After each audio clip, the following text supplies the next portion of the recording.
முன்னொரு காலத்தில் ரங்காபுரம் என்னும் ஊரில் ராமு அப்புறம் கௌரி 2 பேர் வாழ்ந்து வந்தாங்க.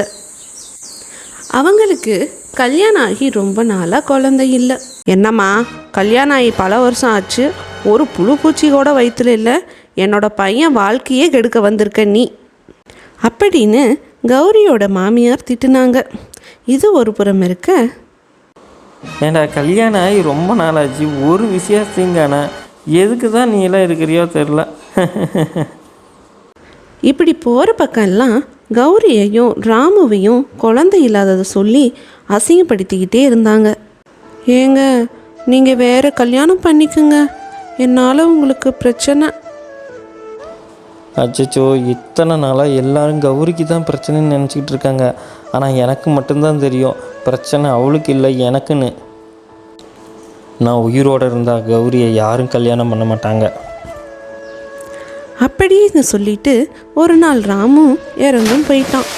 இவளை கல்யாணம் பண்ணி வச்சதுலேருந்து என்னோட பையனுக்கு சனி பிடிச்சிருச்சு, அவனோட வாழ்க்கையே நாசமாக போச்சு அப்படின்னு கௌரி மாமியார் திட்ட ஆரம்பித்தாங்க.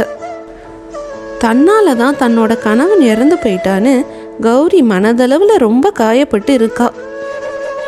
ஏக்கா, இவளை பாத்தியா, புருஷன் செத்தாலும் கல் மாதிரி இருக்கிறா, இவளுக்கு கவலையே இல்லை போல.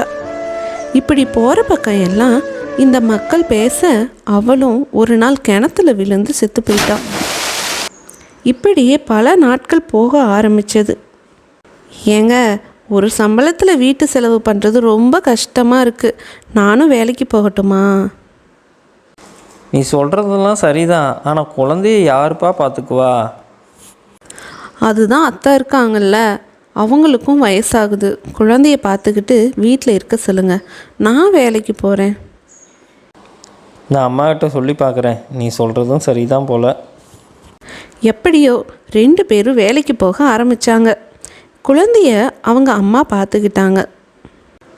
பொட்டப்பிள்ளைய பெற்று வச்சுக்கிட்டு இவளுக்கு திமிர பாரு, வேலைக்கு போகிறாளா வேலைக்கு, நான் பையனை பெற்றவ, நான் இந்த பொட்டப்பிள்ளையை பார்க்க முடியாது, பார்க்கவும் மாட்டேன், என்னமோ பண்ணட்டும் அப்படின்னு சொல்லிட்டு குழந்தைய சரியாக பார்க்குறதே இல்லை.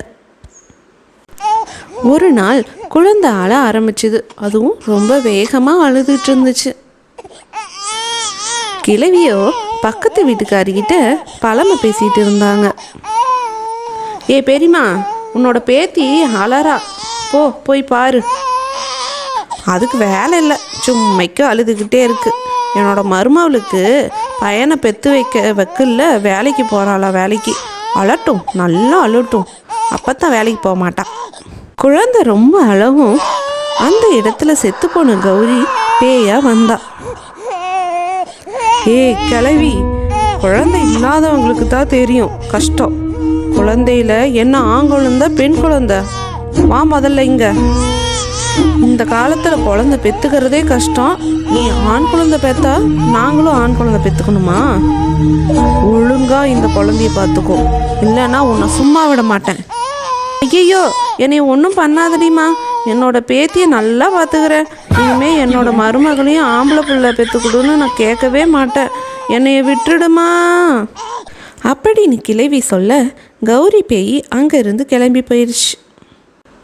இந்த வீடியோ பிடிச்சிருந்தா மறக்காமல் லைக் பண்ணுங்கள், சப்ஸ்கிரைப் பண்ணுங்கள். தேங்க்யூ.